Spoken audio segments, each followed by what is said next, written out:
Programang ito ay rated SPG, striktong patnubay at gabay ng magulang ang kailangan. Nakatakda na nga ang pagkikita ni Marites at Ramon kasama si David. Pero bago ito mangyari ay papatayin ni David si Ramon. Ito lang ang paraan para hindi mabuko si David. Pero kung si Olga nga ay hindi napatay si Ramon, mas lalo pa kaya si David na isang lampa. Sa pagtutuos ni David at Ramon ay walang laban si David at babarilin siya ni Ramon.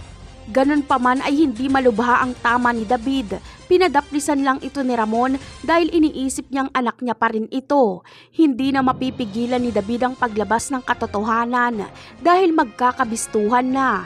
Papapuntahin kasi ni Ramon si Marites sa kanilang mansyon para disiplinahin umano ang kanilang anak. Walang alam si David na pupunta ang kanyang ina kaya masusurpresa siya.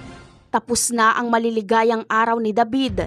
Hindi niya nagawang itago ang kanyang sikreto buhat nung mamatay si Olga. Wala na kasing tagalinis ng kanyang mga kalat.